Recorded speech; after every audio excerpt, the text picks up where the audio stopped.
Divya education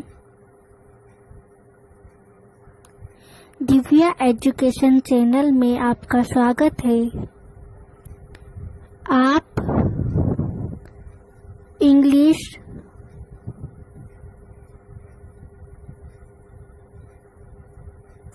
सीखना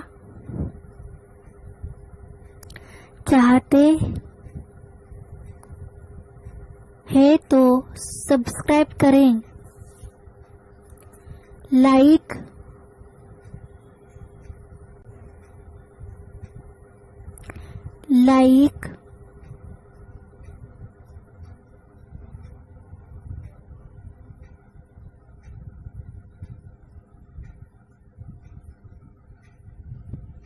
करना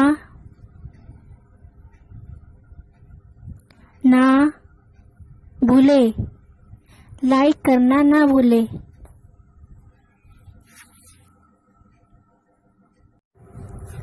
आज हम पढ़ेंगे सहायक क्रिया यानी मॉडल्स या ऑक्सिलरी वर्ब। मॉडल को ही ऑक्सिलरी वर्ब या सहायक क्रिया कहते हैं। मॉडल क्या होते हैं? सबसे पहले ऐसी सहायक क्रिया होती है, मॉडल या ऑक्सिलरी वर्ब ऐसी सहायक क्रिया होती है जिनका प्रयोग सेंटेंस में मेन वर्ब के साथ किया जाता है। ऐसी सहायक क्रिया होती है जिनका प्रयोग सेंटेंस में मेन वर्ब के साथ किया जाता है ताकि किए जाने वाले कार्य की समर्थता, निश्चितता, इजाजत, आवश्यकता व्यक्त की जा सके। क्यों यूज होता है मॉडल का? ये भी सहायक क्रिया होती है यानी हेल्पिंग वर्ब होती है जिनका प्रयोग मेन वर्ब के साथ किया जाता है, पर इनका अर्थ समर्थता, निश्चितता, इजाजत के लिए होता है। हम आज 5 सहायक क्रिया पढ़ेंगे। Can, could have, may, might। Can, could have, may, might। आज हम 5 सहायक क्रिया पढ़ेंगे। Can, could have, may, might।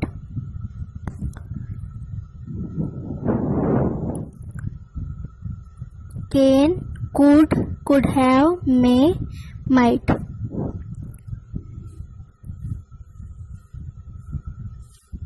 सबसे पहले कैन का यूज कहाँ होता है? कैन का यूज योग्यता, क्षमता, अनुमति लेने देने में व्यक्त करने के लिए किया जाता है। योग्यता, क्षमता, अनुमति लेने देने या संभावना व्यक्त करने के लिए किया जाता है कैन का यूज योग्यता, क्षमता, अनुमति लेने देने और संभावना व्यक्त करने के लिए किया जाता है।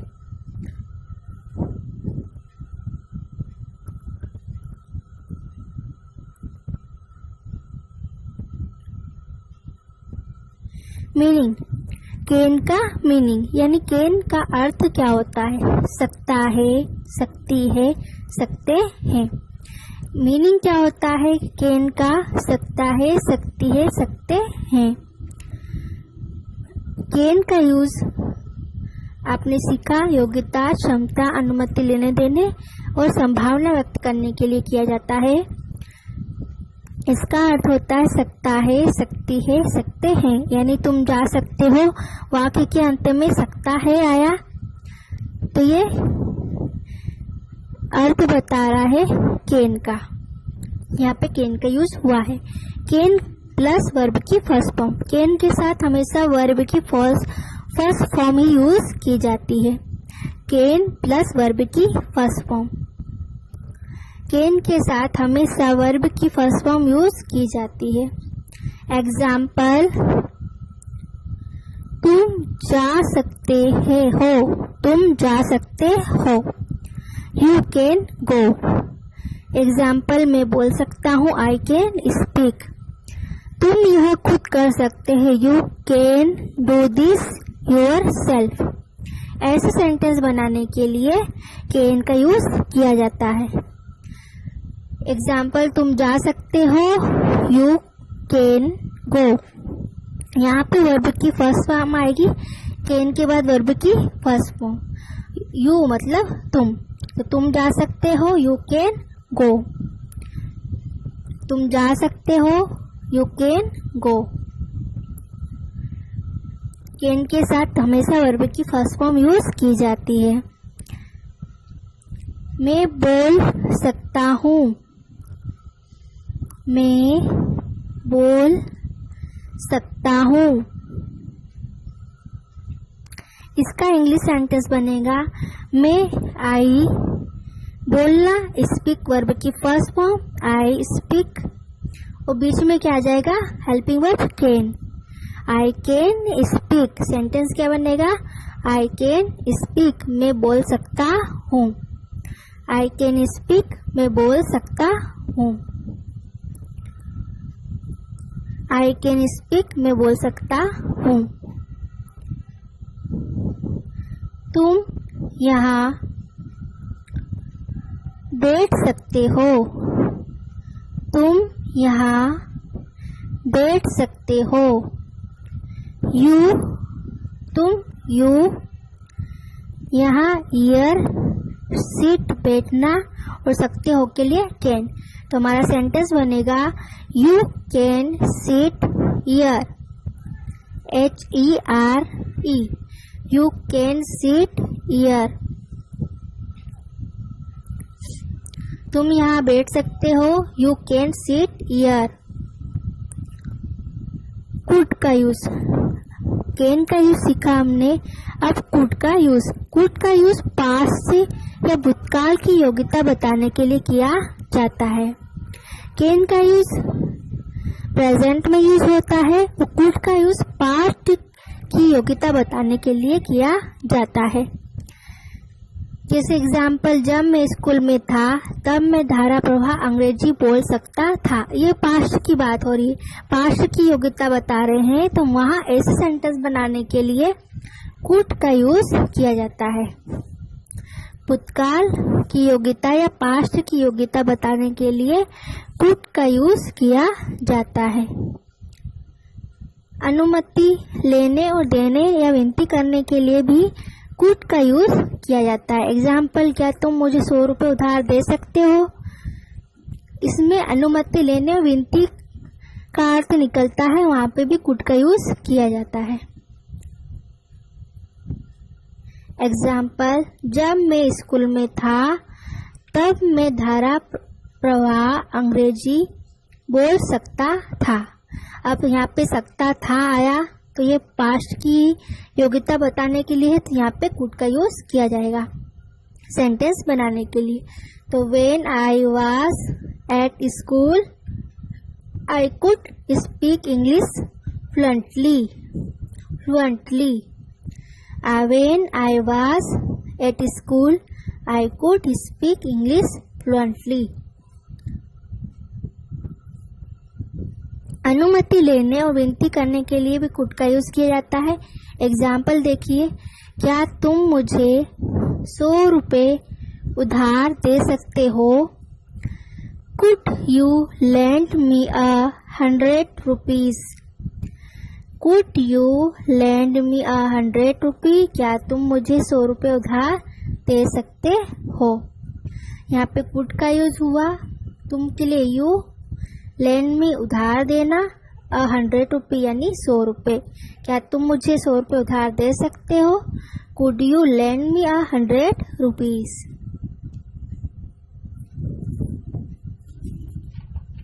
अब हम पढ़ेंगे कुड हैव का यूज। कुड हैव का यूज का अर्थ का होता है सकता था, वह हमारा इंतजार कर सकता था। ऐसे सेंटेंस बनाने के लिए कुड हैव का यूज किया जाता था। इसका अर्थ भी है सकता था, यानी पास्ट की ओर संकेत करता है कुड हैव का यूज।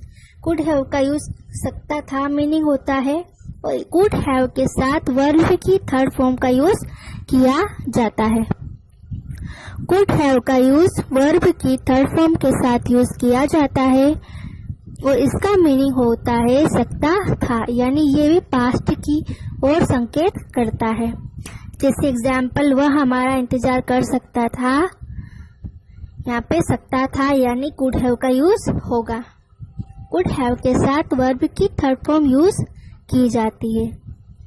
एग्जाम्पल, वह हमारा इंतजार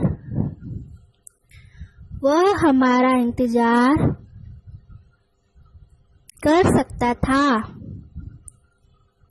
वह हमारा इंतजार कर सकता था। इसको इंग्लिश में बनाने के लिए ही यानी वह, कुड हैव का यूज होगा वर्ब, कुड हैव के साथ वर्ब की थर्ड फॉर्म, तो वेट के साथ वेटेड ईडी लग जाएगा।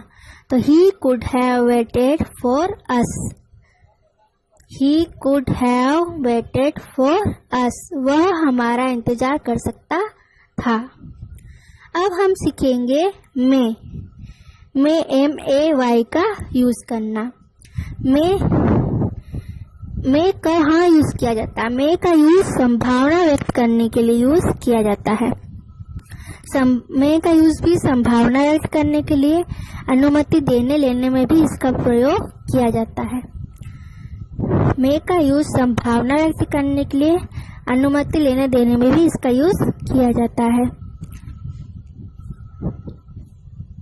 हमें देर हो सकती है, वह घर पर हो सकता है, क्या मैं अंदर आ सकता हूँ, ऐसे सेंटेंस बनाने के लिए में का यूज किया जाता है।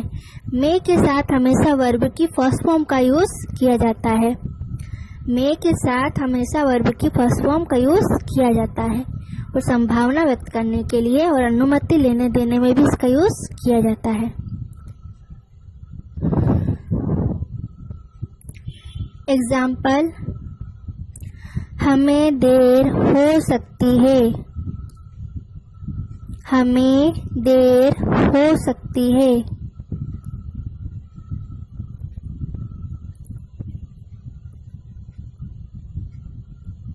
हमें देर हो सकती है।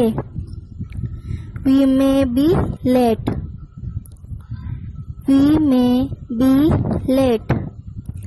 हमें देर हो सकती है। We may be late. अनुमति लेने और देने के लिए भी प्रयोग किया जाता है।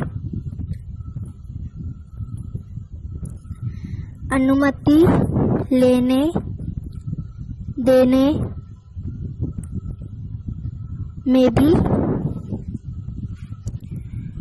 यूज किया जाता है। एग्जाम्पल, क्या मैं अंदर आ सकता हूँ?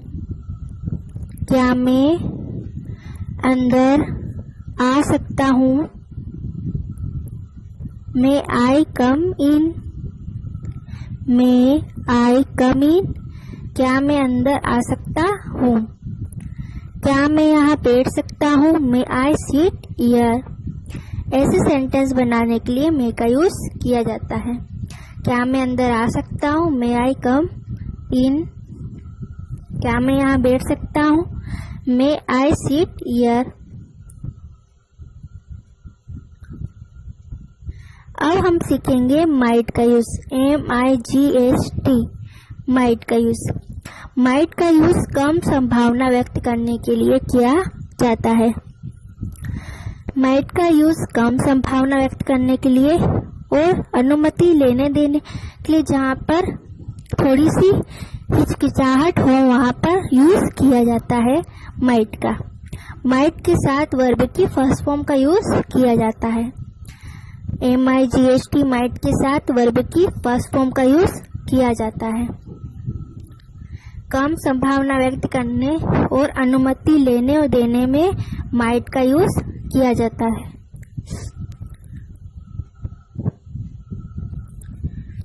एग्जाम्पल, वह शायद भूखा होगा, वह यहाँ आने की संभावना है।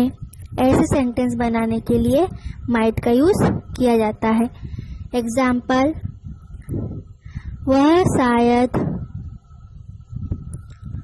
भूखा होगा, वह शायद भूखा होगा। He might be hungry. वह शायद भूखा होगा। He might be hungry. He might be hungry. वह शायद भूखा होगा।